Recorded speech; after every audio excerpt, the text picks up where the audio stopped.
Hi guys, എല്ലാവർക്കും ഒരു പുതിയ വീഡിയോയിലേക്ക് സ്വാഗതം. ഇന്ന് നമ്മൾ ചെയ്യാൻ പോകുന്ന പോക്കോ X2ൻ്റെ ഒരു നോട്ടിഫിക്കേഷൻ ലൈറ്റ് ഇതിൻ്റെ ഹിഡനായിട്ട് കിടക്കുന്നുണ്ട്. അതിനെക്കുറിച്ചാണ് നോക്കാൻ പോകുന്നത്. അതിന് മുന്നേ പറയട്ടെ, നിങ്ങൾക്ക് എൻ്റെ വീഡിയോ ഇഷ്ടപ്പെടുന്നുണ്ടെന്ന് വിചാരിക്കുന്നു. ഇഷ്ടപ്പെടുകയാണെങ്കിൽ നിങ്ങൾ ലൈക്ക് ചെയ്യാൻ മറക്കരുത്. അപ്പോൾ നമുക്ക് നോക്കാം എവിടെയാണ് ഇതൊക്കെ എന്തൊക്കെയാണെന്നൊക്കെ. അതിനായിട്ട് നമുക്കൊരു മെനു ടെസ്റ്റിംഗ് ബാർ ഉണ്ട്. നമ്മൾ ഓൾറെഡി പോക്കോ X2ൻ്റെ ഉള്ളിൽ ഈ കാണുന്ന ടെസ്റ്റ് മെനുവിൻ്റെ ഉള്ളിൽ 5th ഓപ്ഷൻ കൊണ്ട് കാണാൻ സാധിക്കുള്ളൂ. LED റെഡ് എന്ന് വന്നിട്ട് അത് ക്ലിക്ക് ചെയ്ത് കഴിഞ്ഞിട്ടുണ്ടെങ്കിൽ നമുക്ക് മേലെ നോട്ടിഫിക്കേഷൻ ലൈറ്റ് ഓൺ ആയതായിട്ട് കാണാൻ സാധിക്കും. ഇത് നമ്മുടെ പോക്കോ X2ൻ്റെ ഹാർഡ്വെയറിൽ ഒരു ഓൾറെഡി നോട്ടിഫിക്കേഷൻ ലൈറ്റ് ഇൻബിൽഡ് ആയിട്ട് വെച്ചിട്ടുണ്ട്. നമുക്ക് നെക്സ്റ്റ് അപ്ഡേറ്റ്സിലൊക്കെ ഇത് ഓൺ ആവുമെന്ന് പ്രതീക്ഷിക്കും. ഞാനിപ്പോൾ പുറത്തുനിന്ന് അകത്തുനിന്ന് തന്നെ പുറത്ത് വെച്ച് ഞാനിത് ചെക്ക് ചെയ്ത സമയത്ത് ലൈറ്റ് കാണാൻ പറ്റുന്നില്ല. അതുകൊണ്ടാണ് നമ്മൾ ഇൻഡോറിൽ വന്നിട്ട് വീഡിയോ ഷൂട്ട് ചെയ്യുന്നത്. അപ്പോൾ ഇങ്ങനെ കുറേ നമ്മുടെ ഹിഡൻ ആയിട്ടുള്ള കുറേ ഫീച്ചേഴ്സ് ഉണ്ട്. ഇതൊക്കെ ഓരോ അപ്ഡേറ്റ്സിലായിട്ട് അവർ പുറത്തേക്ക് വിടും. അപ്പോൾ ഇത് നമുക്ക് യൂസ്ഫുൾ ആവുന്നതെന്നുണ്ടെങ്കിൽ നമുക്ക് വല്ല കോളുകൾ വന്നാൽ അറിയാനോ, അല്ലെങ്കിൽ നമ്മൾ ചാർജ് ചെയ്യുന്ന സമയത്ത് ഈ നോട്ടിഫിക്കേഷനൊക്കെ ഈ നോട്ട് 7 പ്രോൻ്റെ മാതിരിയൊക്കെ നോട്ടിഫിക്കേഷൻ ലൈറ്റ് ഉള്ളത് നമുക്ക് ചില സമയങ്ങളിൽ യൂസ്ഫുൾ ആണ്. നമ്മുടെ റിക്വസ്റ്റിനെ ബേസ് ചെയ്തിട്ട് അവരത് ഓരോ അപ്ഡേറ്റ്സിലായിട്ട് പുറത്തു വിടും. ഇപ്പോൾ ഇത് ഓൾറെഡി ഇനേബിൾ അല്ല. ഇത് നമുക്ക് എങ്ങനെ നിങ്ങളുടെ മൊബൈലിലേക്ക് ചെക്ക് ചെയ്യാമെന്നുണ്ടെങ്കിൽ അതിനായിട്ട് നിങ്ങളുടെ കോൾ ബാർ എടുക്കുക.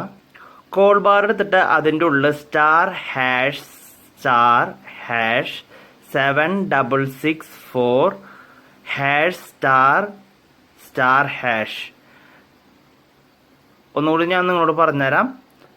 *#*7664#*** അടിച്ചു കഴിഞ്ഞാൽ നിങ്ങളുടെ ഈ ടെസ്റ്റിംഗ് മെനു ബാർ ഓൺ ആയിട്ട് വരും. അതിൻ്റെ ഉള്ളിൽ 5th ഓപ്ഷൻ മാത്രമാണ് നിങ്ങൾ യൂസ് ചെയ്യാൻ പാടുള്ളൂ.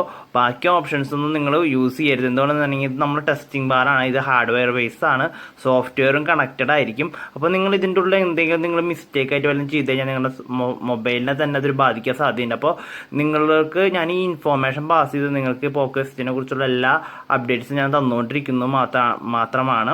അപ്പോൾ നിങ്ങൾ ഇതിൻ്റെ ഉള്ളിൽ ഈ 5th ഓപ്ഷനിൽ യൂസ് ചെയ്തതുകൊണ്ട് വലിയ പ്രശ്നമില്ല. ബാക്കിയൊന്നും ഓപ്ഷൻ യൂസ് ചെയ്യാതിരിക്കുക. നമുക്ക് പുറത്തേക്ക് പോകാം. ഈ ഇൻഡോർ ഷൂട്ട് ചെയ്യുമ്പോൾ എനിക്കൊരു പ്രയാസം തോന്നുന്നുണ്ട്. അപ്പോൾ ഇതിൽ നിന്ന് ഇങ്ങനെ ബാക്ക് വരാമെന്നുണ്ടെങ്കിൽ സിമ്പിളാണ്. നിങ്ങൾ ഇവിടെ നിന്ന് ബാക്ക് ജസ്റ്റ് ക്ലിക്ക് ചെയ്യുക. ബാക്ക് ക്ലിക്ക് ചെയ്തതിന് ശേഷം നിങ്ങൾക്ക് ഇവിടെ സൈഡിൽ നമ്മുടെ ഇതുണ്ടല്ലോ, അതിൻ്റെ ഉള്ളിൽ പോയിട്ട് ഇത് ക്ലോസ് ചെയ്ത് കഴിഞ്ഞിട്ടുണ്ടെങ്കിൽ ഇത് ക്ലോസ് ആയിപ്പോവും. അപ്പോൾ നിങ്ങൾ വേറെ അതിന് വേണ്ടി ഒന്നും ചെയ്യേണ്ട കാര്യമില്ല. ജസ്റ്റ് ബാക്ക് വരും. അതിന് ശേഷം നിങ്ങൾ മറ്റേതിൽ പോയിട്ട് ആപ്പ് ക്ലോസിങ്ങിൽ പോയിട്ട് അത് ക്ലോസ് ചെയ്ത് കളയാം. അത്ര സിമ്പിളാണ്. അപ്പോൾ നിങ്ങൾക്ക് ഈ വീഡിയോ ഇഷ്ടപ്പെട്ടു എന്ന് വിചാരിക്കുന്നു.